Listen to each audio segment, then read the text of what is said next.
이 시간 우리 합심해서 기도하는 시간을 갖겠습니다. 하나님, 우리 예배를 받아달라고, 하나님이 받으실 만한 거룩한 예배 되게 해달라고, 우리가 일주일 동안 지었던 모든 죄들을 주님 앞에 회개함으로 오늘 담대하게 주의 은혜에 힘입어서 나갈 수 있도록, 믿음으로 나갈 수 있도록 우리 한 목소리로 우리의 죄를 회개하는 그리고 참회의 기도 합심해서 주님 앞에 드리겠습니다. 아버지 하나님 감사합니다. 여호와께서 말씀하시되 오라 어디 가서도 별로 맞아 너희의 죄가 주홍 같을지라도 눈과 같이 이어질 것이 지홍같이 붉을지라도 양털같이 희게 되리라. 하나님의 말씀을 의지합니다. 오늘도 주님 앞에 나와 예배할 때 우리의 예배를 받아 주시옵소서. 패친한 무덤같이 외식하는 사람들을 책망하시는 하나님 아버지, 지난 한 주간도 약하면서도 강하다고 우겼으며 무지하면서도 잘 아는 척한 저희의 어리석은 그런 믿음을 이 시간 주님 앞에 회개합니다. 참으로 믿음이 없는 우리의 모습에서 우리는 믿음 있는 척했고, 신앙이 정말 바닥인 상태에서도 내가 그리스도인이라고 고백했던 그런 우리의 모습들을 돌아볼 때에 하나님, 우리는 부족하고 나약한 존재들임을 주님 앞에 다시 한번 고백합니다. 이 시간 주님 앞에 나와 예배하는 우리의 예배를 하나님 보시고, 특별히 일주일 동안 지었던 모든 죄들을 주님 앞에 회개했사오니 이 시간 거룩하신 예수의 피로 정결케 되는 놀라운 역사 있게 하여 주시옵소서. 오직 주님만을 의지하는 예배 되길 원합니다. 주님만을 바라보는 예배 되길 원합니다. 주님을 우리의 마음속에 모셔드리는 거룩한 예배 될 수 있도록 주여 도와 주시옵소서. 감사를 드리며 예수님의 이름으로 기도하옵나이다. 아멘. 하나님은 영이시니 예배하는 자가 영과 진리로 예배할지니라. 아멘.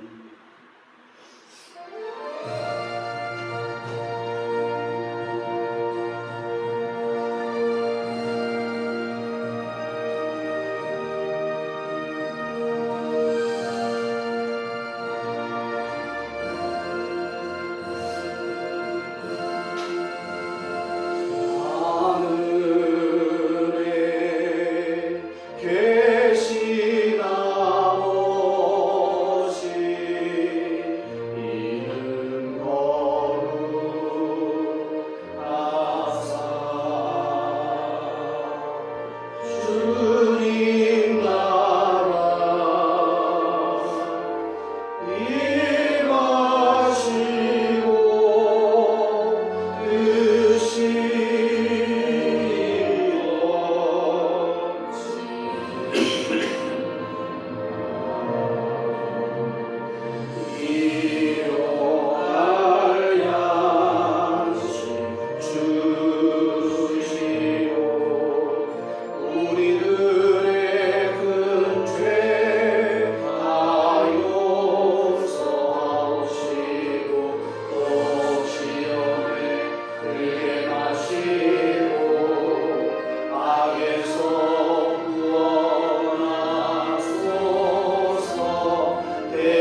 하나님의 사랑이 영원히 함께하리. 십자가의 길을 걷는 자에게,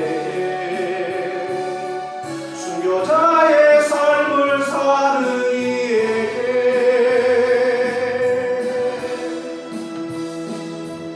조롱하는 소리와 유혹 속에도 주의 순결한 신부가 되리라. 내 생명 주님께 드리. 다시 한번 고백합니다. 하나님의 사랑이,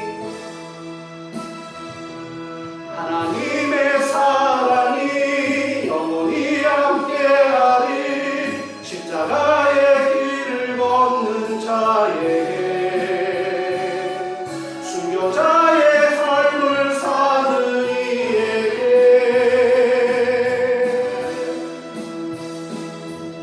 조롱하는 소리와 세상 유혹 속 안에 주의 순결한 신부가 되리라. 내 생명 주님께 드리리.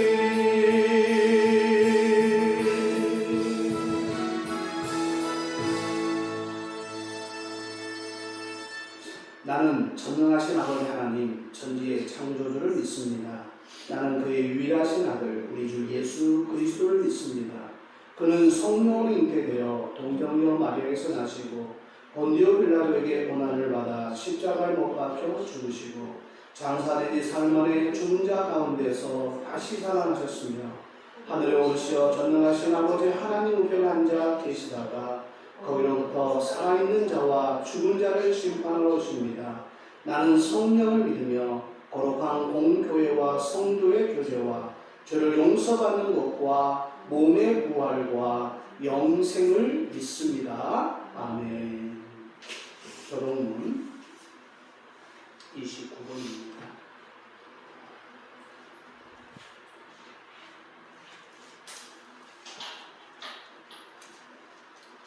성시교도 교동문 29번 10편 15편 보도록 하겠습니다. 하나님이여 찬송이 시온에서 주를 기다리오며 사람이 사람을 주께 이르리라. 기도를 들으시는 주여 모든 육체가 주께 나아오리이다. 죄악이 나를 이끌사오니 우리의 허물을 주께서 사하시리이다. 주께서 택하시고 가까이 오게 하사 주의 뜰에 살게 하신 사람은 복이 있나이다. 우리가 주의 집 곧 주의 성전의 아름다움으로 만족하리이다. 땅을 긁고사 물을 내어 심히 윤택하게 하시며 하나님의 강에 물이 가득하게 하시고 이 땅이 땅을 예배하시는 그들에게 곡식을 주시리이다. 초장은 양떼로 옷 입었고 골짜기는 곡식으로 덮었으니 그들이 다 즐거이 외치고 또 노래하리라. 아멘.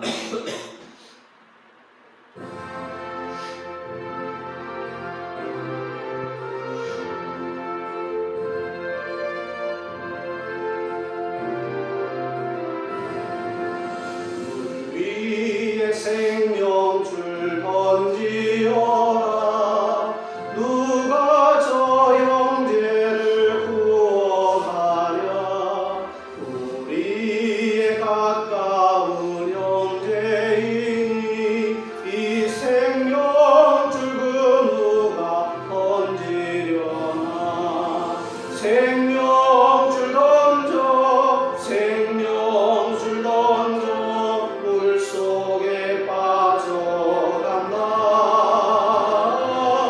생명줄 던져 생명줄 던져 지금 못 건지어라.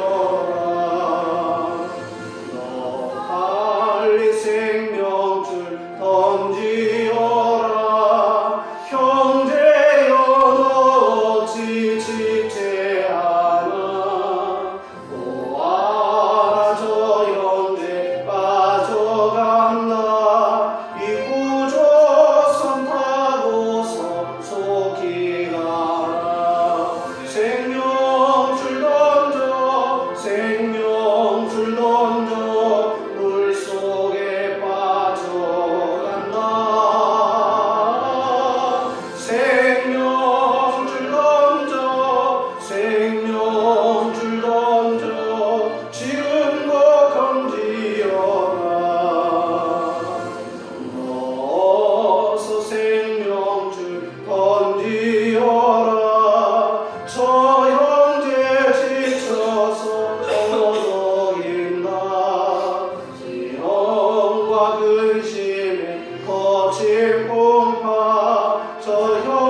철저히 하나님의 것을 구별하여 11조의 예물을 드리는 손길, 또 어려움과 세상의 유혹이 강해도 주님의 것을 저희 자신의 목적을 위해서 쓰지 아니하고 하나님 앞에 먼저 믿음으로 드린 저를 심령을 하나님 살피시고, 특별히 저희 주의 것을 구별하여 드리는 그 심령 위에 하나님께서 하나님의 방법으로 채워 주시옵소서. 특별히 감사 예물을 드립니다. 성교 헌금을 드립니다. 또 주연금을 연구하며 모든 손길을 하나님 기억하여 주시고, 하늘의 신령한 복, 땅의 기름진 복이 저들과 함께하게 하시고, 필요한 곳에 써야 할 곳에 하나님께서 채워 공급하여 주시옵소서. 귀한 물질 드린 손길마다 복 주시기를 원하오며 예수님의 이름으로 기도하옵나이다. 아멘.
요한복음 9장 35절에서 41절의 말씀.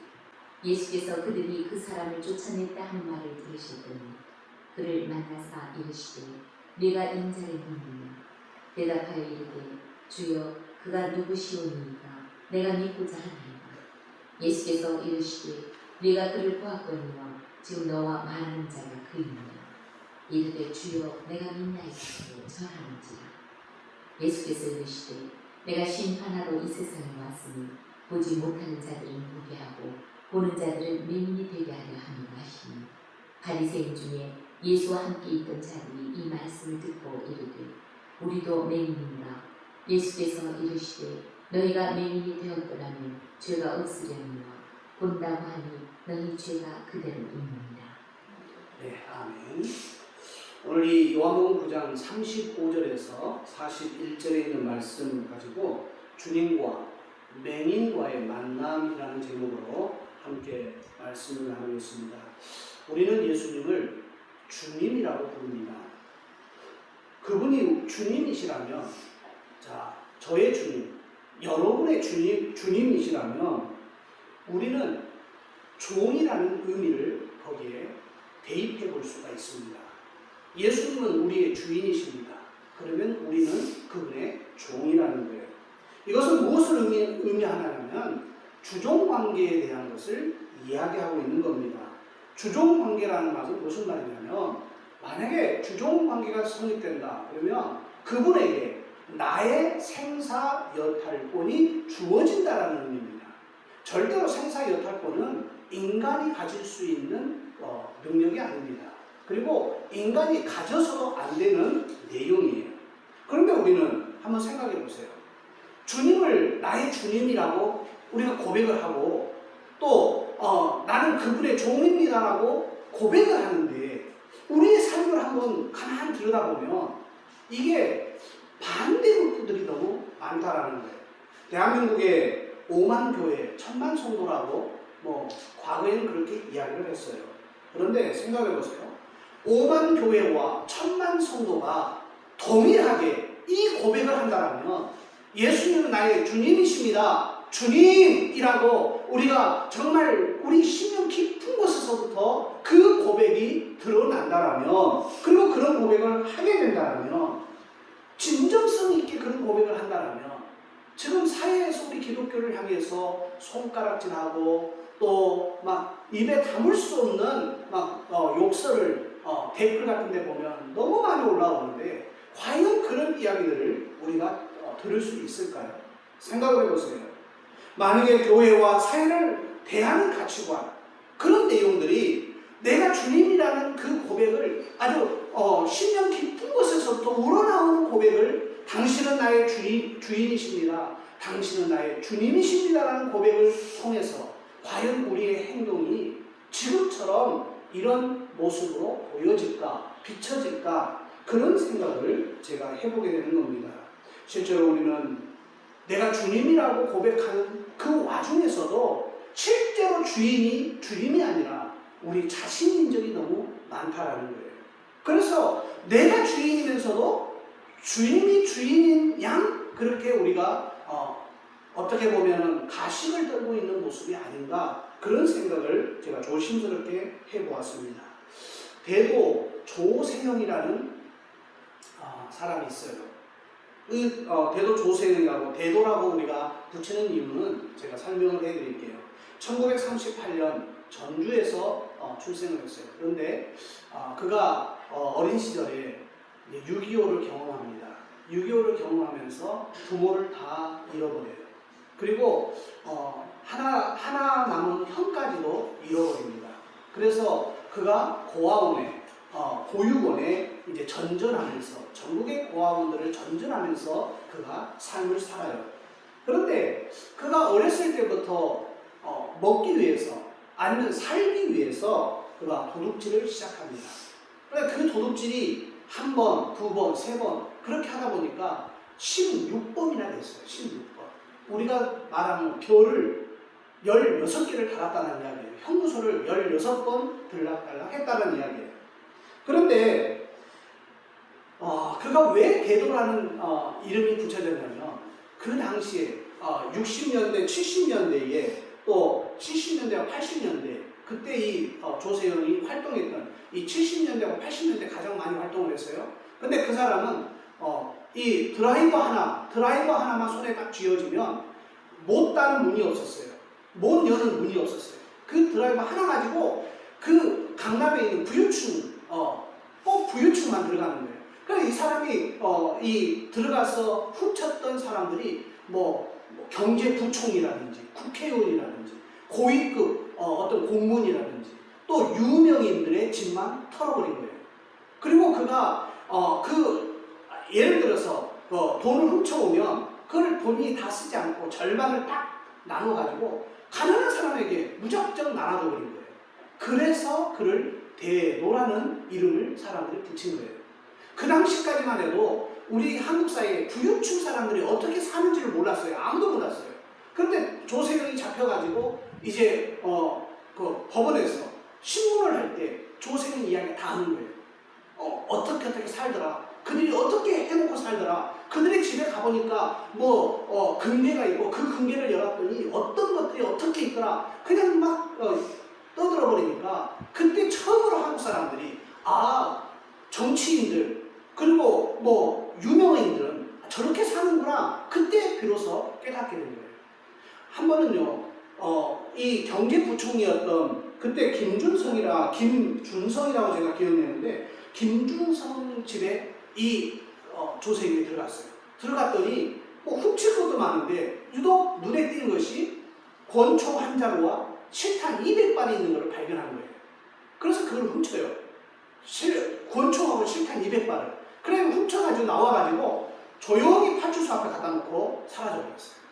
그래서 그거를 이제 막 조사하는 과정에 막 드러나기 시작한 거예요. 그러니까 그때로부터 이제 대도라는 그런 이름을 그가 들은 거예요. 그런데 한 번은 그가 이제 구치소에서 탈옥을 하는데 2주 동안 잡지를 못했는데 어떤 시민의 신고로 경찰이 추적하다가 총을 맞고 그가 잡힙니다. 그래서 그가 징역 15년, 보호감옥 10년. 지금은 보호감옥이 없어졌는데 과거에는 보호감옥이 있었어요. 15년 동안 징역 살고 오면 감옥 생활을 하며 그리고 일정 기간 동안 다시 보호하는 보호 감옥소가 있었어요. 지금은 이제 인권의 문제에 있다 해서 없앴어요. 왜 징역을 15년 살았는데 왜 다시 또 징역 같은 삶을 살아야 되느냐. 그래서 그게 없어졌어요.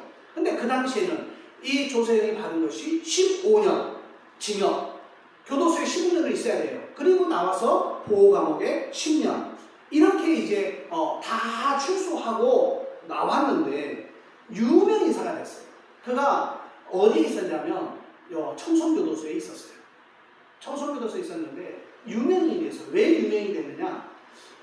나오자마자 보안업체에서 스카우트 해가려고 막 돈을 많이 주면서 우리 자문위원으로 스카우트 해가는 일이 벌어지고, 그 당시에 경찰 경찰 행정학과에서 초빙 교수로 어떻게 하면 이 도둑들의 심리 같은 것들, 어떻게 하면 경찰을 따돌리는가, 어떻게 그 드라이버 하나 가지고 그 집을 다 그냥 자기 안방 들락달락 하는 것처럼 하는가, 그런 것들을 이제 그 경찰 대학에서 초빙 교수로 불러다가 강의를 듣는 거예요.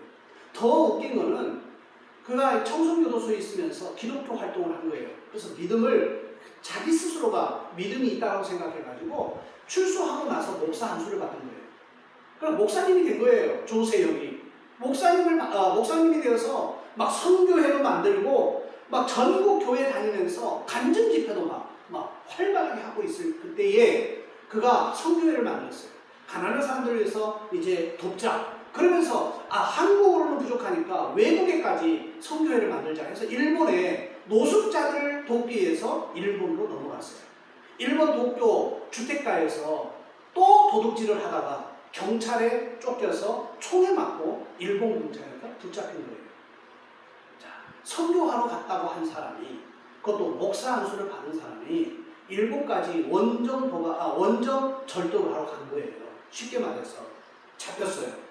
잡혀가지고 거기에 대한 이제 죄를 살고 한국으로 넘어왔다가 한국에서도 또 절도를 하다가 잡혔어요. 2019년 81세로 그가 최종적으로 출소를 합니다.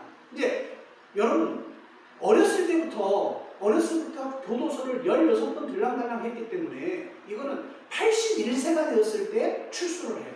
근데 출소하자마자 2달 만에 다시 도둑질을 하다가 잡혔어요. 이거는 완전히 끊을 수가 없는 거예요. 완전 끊을 수가 없는 거예요. 그런데 여러분 아시잖아요. 3살 버릇 8까지 간다. 그 말은 무슨 말이에요?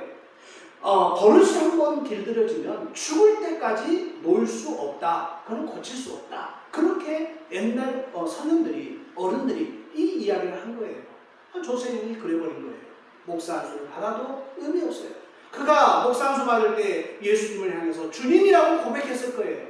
당신은 나의 왕이십니다. 당신이 나의 주님이십니다. 라고 고백했을 거예요. 그러나 그 고백이 어떤 고백이 되었냐는 거예요. 청송교도소 사역을 할 때 가끔가다 조세형 씨 이야기가 이제 들려옵니다. 들려올 때마다 그가 기독교인으로서 종교활동, 믿음 생활을 잘하고 있다는 거예요. 그래서 목사감이라고 그런 이야기들을 주위에서 종종 할 때가 있었어요. 자, 그런데 저는 그때 생각나는 것이 있었어요. 뭐냐?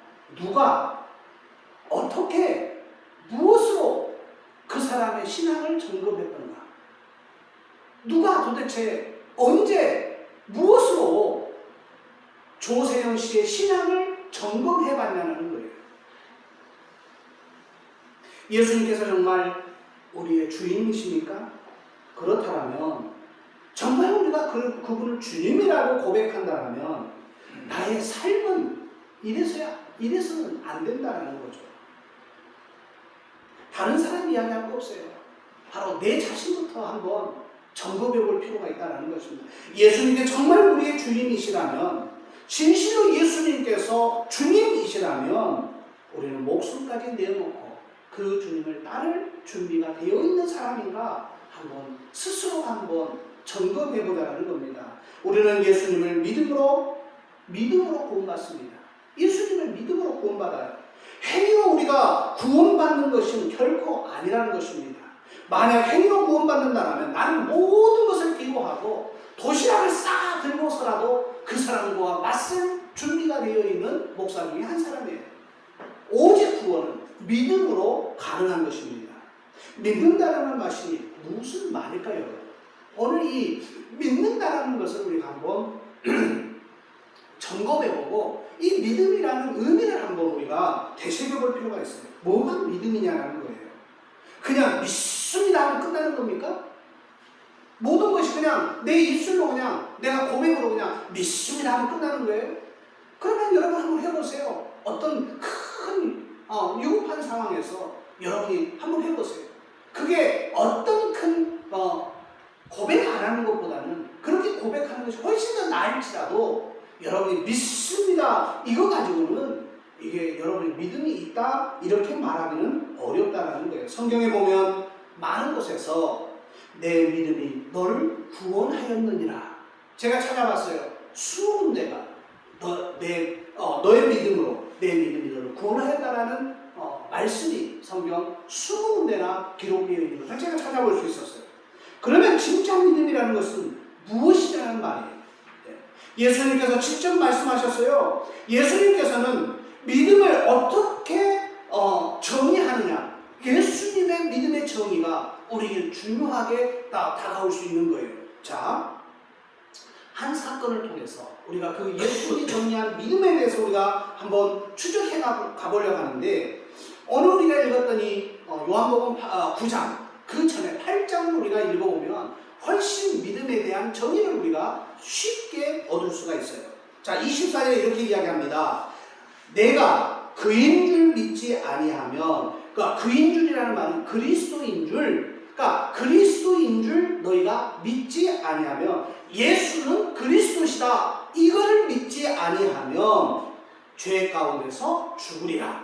자, 이렇게 처음 예수님이 이제 이야기를 꺼내십니다.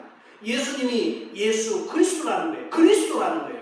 그 그리스도이심을 믿지 아니하면 죄 가운데서 죽으리라. 그랬더니 요한복음 8장 30절에 이 말씀을 하심에 많은 사람이 믿더라. 이렇게 성경을 기록하고 있어요. 자, 누가 믿었느냐? 바로 그게 누가 믿었는지 말하고 유대인들이라고 표현하고 있어요. 여기서 이 말씀이라는 것은 뭐냐? 28절 말씀이에요. 자기가 들린다라는 거예요. 그러니까 인자가 들린다라는 거예요. 인자가 들린다라는 것은 무슨 말이냐면, 지금 예수님께서 십자가에 달리신다라는 그 의미를 여기서는 갖고 있어요. 이 말씀을 하시네. 예수님이 십자가에 못 박힌다라는 이 말씀을 하시네. 그리고 나서 성경을 전체적으로 풀어줬더니 많은 사람이 믿더라. 그 중에 특히 유대인들이 믿더라. 성경은 그렇게 기록하고 있어요. 자, 30절에 분명히 믿는다라고 고백하고 있어요. 예수님께서는 방금 그를 믿게 된 많은 사람들에게 참된 믿음에 대해서 지금 말씀을 하고 있는 거예요. 참된 믿음이라는 것은 예수님을 한 번 영접하기만 하면 그만인 것이 아니라는 거예요. 그의 말씀이 계속적으로 거하는 제자도의 삶을 살아드려야지 그게 믿음이 지속되는 거예요. 자, 여기에 일단 유대인들이 그 말씀을 들음에 믿었다라고 표현하고 있어요. 31절에 보세요. 예수께서 자기를 믿은 유대인들에게 뭐라고 말씀해요? 내 말에 거하면 참으로 내 제자가 되고, 그리고 나서 중요한 말씀합니다. 진리를 알지니 진리가 너희를 자유케 하리라. 여기서 진리가 뭘까요? 진리라는 것은 예수님을 가리키는 거예요. 그러니까 예수님을 알면 그 예수님이 너희를 자유케 하겠다라는 이야기예요. 유대인들이 듣기에는 상당히 어려운 말씀입니다. 자, 그랬더니 46절에 내가 진리를 말함으로 너희가 나를 믿지 아니하는도다. 여기에 앞에 믿었다라는 말이 나오고 다시 믿지 아니하는도다 라는 말이 나와요. 믿음이 뭐길래 도대체 믿었다, 안 믿었다가 믿었다가 안 믿었다가 왔다 갔다 하는 거예요, 유대인들이. 그리고 그 당시에 예수님의 설교를 듣고 있던 많은 무리들이 왜 이런 일이 벌어지냐는 거예요. 58절에 보세요. 아브라함이 나기 전부터 내가 있었느니라. 그러면서 아브라함의 이야기를 쭉 하는데 그들이 따집니다. 야, 예수 너 50도 안 됐는데 네가 어떻게 아브라함을 아느냐. 그래서 예수님께서 하신 말씀이 내가 아브라함이 있기 전에 나기 전에 내가 있었느니라. 그러니까 이게 도대체 무슨 말인지 이 사람들이 이해를 못하는 거예요. 59절에 뭐라고 말하냐면 저희가 돌을 들어 치려 하거늘. 자, 아까 믿었던 사람들, 유대인들, 그리고 예수님 말씀을 듣다가 믿었다가 안 믿었다가 했던 그들이 이제는 급기야 예수님을 향해서 돌을 들어서 치려하겠다라고 59절에 이야기하고 있어요. 자기를 믿은 유대인들이 예수께서 아브라함보다 먼저 있었다는 말 한마디에 돌을 들어서 예수님을 쳐 죽이려고 지금 그들이 하고 있는 거예요. 자, 앞에 믿었다라는 것은 무슨 의미고, 자, 그 믿었던 그들이 돌을 들어서 예수님을 치려고 했던 이 행위는 과연 이 상황은 무엇이냐는 거예요. 여러분 이해가 되십니까? 이거를 이해하려면 요한복음 9장을 우리가 볼 필요가 있어요. 요한복음 9장에 보면 맹인이 나옵니다. 맹인. 이 맹인은 날 때부터 맹인이에요. 그러니까 예수님의 제자들이 그 맹인 앞을 지나가면서 하는 말이, 예수님, 저 사람은, 저 맹인은 날 때부터 맹인인데 궁금한 것이 하나 있습니다. 뭐가 궁금하냐? 저 맹인은 자기 죄 때문에 맹인이 되었습니까? 아니면 부모 죄 때문에 맹인이 되었습니까? 하고 물어보는 거예요. 여러분도 궁금하지 않습니까? 날 때부터, 엄마 뱃속에서 날 때부터 맹인이 돼버린 거예요. 그러면 누구 죄 때문에? 자기 죄 때문입니까? 부모 죄 때문입니까? 물어보는 거예요. 그러니까 예수님께서 하시는 말씀이 부모 죄도 아니고 자기 죄도 아니다. 하나님의 일을 나타내려고 그렇게 되었느니라. 이렇게 말씀하셔요. 그러면서 예수님께서 가시다가 멈춰서서 침을 땅에 뱉으시고 땅에 있는 진흙을 이겨서 그 눈에 발라주십니다. 그리고 나서 하시는 말씀이 너 실로암 못에 가서 씻으라. 이렇게 말씀하시는 거예요.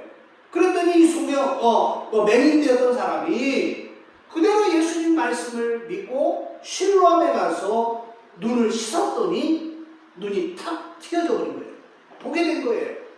이거 엄청난 사건입니다. 당시요 실로암이라는 것은 보냄을 받았다라는 뜻을 갖고 있는 이 연못이에요. 실로암 연못은 이스라엘 그 성 안에 베데스다 연못과 실로암 연못이 두 개가 있었어요. 원래 이 베데스다 연못만 있었는데 히스기야 왕이 혹시 전쟁이 일어났을 때 적군이 와서 성을 포위해버리면 물이 부족할 것 같아서 일부러 이 실로암 못을 만든 거예요. 실로암 못은 길이가 19m, 이 넓이가 한 5m, 6m 정도밖에 되지 않는, 그렇게 크지 않는 연못이에요. 그런데 이 연못은 밖에 있는 기홍못이라는 곳에서부터 530m를 안반을 S자로 뚫어가지고 거기에 물을 대놓은 거예요. 그러니까 이거는 어떻게 보면 인공적으로 만든 거죠. 밖에 있는 우물을 안으로 530m라는 길이를 암벽을 S자로 뚫어가지고 거기에 이제 물줄기를 대가지고 만들어 놓은 실로암이에요. 그러니까 이 실로암 못은 전쟁이 일어나면 굉장히 유용하게 쓸 수 있는 요충지예요. 자, 거기에 가서 씻으라고 한 거예요. 거기에 가서 씻었더니 눈이 떠져버린 거예요. 자, 맹인이 실로암에 가서 씻으니 눈이 떠져버린 거예요. 이웃 사람들과 주변인들이 어떻게 된 거냐? 조금 전까지만 눈이 보지 않아서 구걸했던 저 맹인이었는데 어떻게 당신 눈이 떠졌느냐 물어보는 거예요. 그랬더니 맹인이 하는 말이, 예수라는 사람이 지나가다가 자기를 주목하더니 침을 뱉어 진흙을 만들어서 자기 눈에 바르고 실로암 못에 가서 씻으라. 그 말씀 떨어지자 무섭게 내가 실로암 못에 달려가서 실로암 못에 가서 눈을 씻었더니 이렇게 보게 되었다. 이렇게 지금 간증 아닌 간증을 한 거예요. 그러니까 그들이 너무 신기하니까 그 맹인 되었던 사람을 바리새인들에게 데리고 갑니다. 바리새인들에게 데리고 가요. 그러니까 바리새인들이 딱 이야기를 들어보니까 신기하거든요. 그런데 문제가 논쟁거리가 하나 있는 거예요. 예수님이 그 맹인의 눈을 뜨게 한 날이 어떤 날이냐? 바로 안식일이라는 거예요. 그래서 논쟁이 붙어버린 거예요. 야, 안식일에 이런 일을 해도 되느냐? 이거는 문제가 되지 않느냐? 이거는 아니다. 거기서 옥신각신한 거예요. 아니, 하나님께로 온 자라면 어떻게 이런 일을 할 수 있느냐? 그럼 또 한쪽에서 아니, 죄인이 어떻게 소경의 눈을 뜨게 할 수 있느냐? 막 논쟁이 붙은 거예요. 바리새인들이 맹인되었던 자에게 너는 어떻게 되었느냐?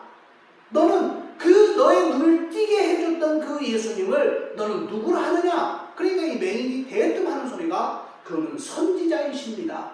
최고의 호칭이에요. 그 당시에. 자기가 부를 수 있는, 자기가 표현할 수 있는 최고의 호칭이 바로 그 당시에 선지자예요. 나의 눈을 뜨게 하신 분은 선지자이십니다. 유대인들이 믿지 아니하고 도대체 믿을 수가 없으니까 그 부모를 불러드립니다. 그 부모를 불러들여서 그 부모에게 물어요. 지금 저 눈을 떴다고 하는 저 맹인 되었던 자가 네 아들이 맞느냐? 그러니까 부모가 보니까 자기 아들이었거든요. 네, 아들이 맞습니다. 날 때부터 소경이었던 거, 맹인이었던 거 맞습니다. 어떻게 된 거냐?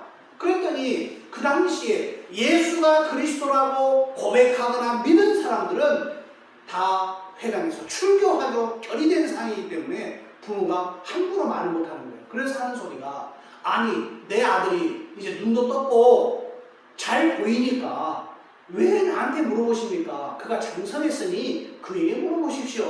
그래서 쏙 나가버리는 거예요. 자, 그러니까 유대인들이 위협을 하면서 두 번째로 이제 맹인되었던 자를 불러드립니다. 그리고 나서 또 묻습니다. 야, 너 예수가 죄인임을 고백해라. 그랬더니 이 맹인되었던 자가 아니요, 예수는 죄인이 아닙니다. 나는 예수는 절대로 죄인이 아닙니다. 너는 사실대로 말해라는 거예요. 그러니까 내가 맹인으로 있다가 지금 보는 거 이것밖에는 내가 말할 수 없습니다. 그분에 대해서는 내가 뭐라고 말할 수가 없습니다. 그러니까 유대인들이 맹인에게 다시 묻기를 너는 그 사람이 너에게 어떻게 내 눈을 뜨게 했느냐? 그 맹인되었던 사람이 너무 답답한 거예요. 아니, 내가 한 번 말한 것도 아니고 아까 이야기했고 또 말했고 또 말했는데 또 이렇게 여러분이 묻으시는 거 보니까 그의 제자가 되려고 하는 것이 아닙니까? 그랬더니 이 사람들이 욕을 하면서 성경의 30절에 욕을 하면서 너는 그의 제자인 줄 모르나 우리는 모세의 제자이나 그러면서 엄히 그에게 막 욕하면서 또 징계하면서 쫓아내버린 거예요. 자, 쫓아내버린 거예요. 그러니까 이 맹인되었던 사람이 이해가 안 되는 거예요. 아니, 창세 이후로 맹인이 눈을 떴다는 기록이 없는데 아니, 맹인이 눈을 떴으면 그 눈을 뜨게 하시는 분이 하나님의 아들이 아닌가라는 그런 어려운 듯한 생각을 하는 거예요. 그러니까 그런 생각을 지금 의논중에 내비치니까 유대인들이 그를 쫓아내버립니다. 자, 유대인들이 그를 쫓아냈을 때에 예수님께서 맹인되었던 자가 쫓겨났다는 말을 듣고 일부러 그를 만나러 오신 거예요. 자, 오셔서 첫 마디가 그렇습니다. 맹인되었던 자가 지금 예수님을 딱 만나자마자 예수님, 내가 인자를 믿느냐? 물어봐요. 그래 맹인되었던 사람이 인자가 누구십니까? 내가 믿고자 하나이다. 나는 인자를 만나본 적도 없고 소문을 들어본 적도 없고 그가 누군지 잘 모르겠습니다. 그렇게 답변을 하자 예수님께서 하시는 말씀이 내가 그를 보았거니와 지금 보았다라는 거예요. 인자가 누구냐? 너 인자를 믿느냐 했는데 내가 그 인자를 본 적도 없고 만난 적도 없고 내가 알지도 못합니다 하더니 예수님이 하신 말씀이 너가 그를 보았고 지금 너와 말하는 자가 바로 그인이라. 엄청난 이야기를 지금 하시는 거예요. 그랬더니 맹인되었던 사람이 취한 행동이 엄청난 행동이었어요. 주여 내가 믿나이다. 인자를 믿는다라는 거예요. 주여 내가 믿나이다. 그것으로 끝나는 거예요. 주여 믿습니다. 이 고백으로 끝나는 것이 아니에요. 주여 내가 믿나이다. 그리고 성경은 말합니다. 엎드려 절했다라고 표현하고 있어요. 다른 원어에 보니까 다른 번역서에 보니까 경배라고 표현합니다. 주여 내가 믿습니다라고 고백한 다음에 예수님 앞에 엎드려서 경배하고 절했다라는 표현이라는 거예요. 여러분, 이건 놀라운 신앙 고백입니다.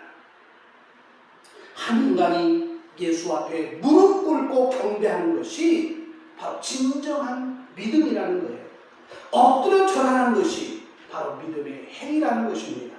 진정한 믿음, 생명력 있는 믿음이 무엇이냐? 예수님 앞에 진심으로 엎드려 경배하는 것. 그분 앞에 나의 모든 인격을 다해서 엎드려 절하고 경배하는 것. 이 행위까지 우리가 와야지만이 우리가 믿습니다라는 말이 성립되는 거예요. 그냥 입술로 주여 믿습니다. 말로는 뭐를 못합니까? 정말 내가 주여 믿습니다. 내가 믿습니다라고 고백한 이 맹인되었던 자가 예수님 앞에 엎드려 절하고 경배했던 그 행위까지 와야 바로 믿음이 성립된다는 것입니다. 여러분의 이런 믿음이 있습니까? 예수 그리스도 앞에 무릎 꿇고 그분을 진정으로 경배한 경험이 있으십니까? 바리새인, 유대인, 사두개인들은 한순간에는 믿는다고 표현했어요. 내가 주님을 믿습니다. 당신 말 잘하는 거 보니까 믿을만 하군요. 내가 믿습니다. 그러나 그들은 한순간에 마음이 변하였어요. 그 말씀하셨던 예수님을 믿었다고 말했던 그들이 돌을 들어서 예수님을 쳐 죽이려고 했던 상황까지 벌어지고 있는 것입니다. 여러분, 바뀌는 믿음, 바뀌는 마음은요, 진정한 믿음이 아니에요. 믿음은 오늘과 내일이 동일한 것입니다. 어제의 믿음, 오늘 믿음, 미래의 믿음다 다 같이 동일해야지만이 그게 믿음이라는 거예요. 이 확고한 믿음, 변하지 않는 믿음, 나의 주권을 주님께 있음을 고백하는 이 진정한 믿음이 여러분에게 있냐라고 저는 오늘 질문하는 겁니다. 사랑하는 것. 우리 주님 앞에 주님이 내가 인자를 믿느냐? 네가 나 예수를 믿느냐? 그러면 우리의 고백이 무엇일까요? 예, 내가 믿나이다. 내가 진심으로 주님을 나의 주님으로 믿나이다. 그러면서 그분 앞에 우리가 엎드려 절하고 경배하는 이러한 모습까지 믿음의 완성을 이루어드리는, 그리고 이제 우리의 나머지 삶에서 믿음으로 행하는 모습이 여러분에게 나타나기를 주의 이름으로 부탁합니다. 우리 함께 우리 찬양하십시다.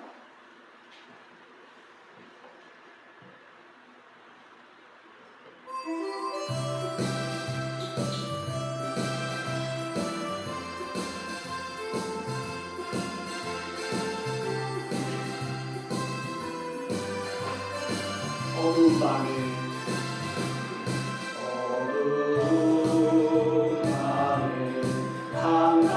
캄캄한 밤에 새벽을 찾아 떠난다. 종이 울리고 닭이 울어도 내 눈에는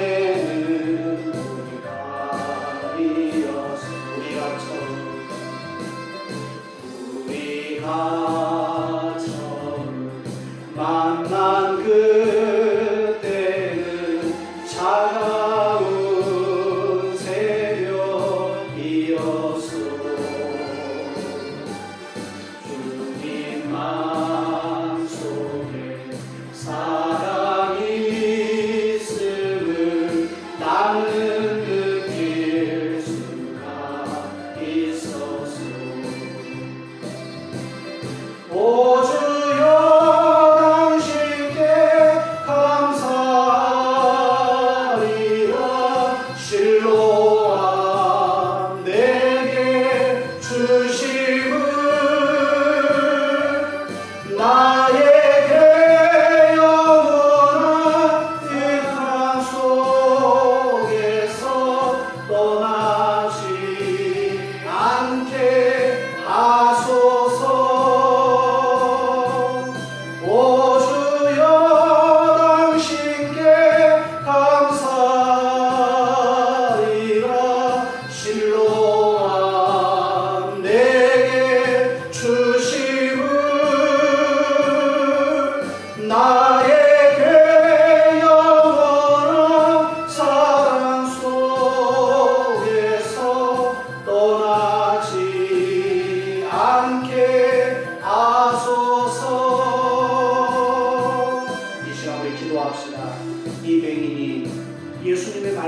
들고 실로암에 가서 눈을 씻었더니 그가 보게 되었습니다.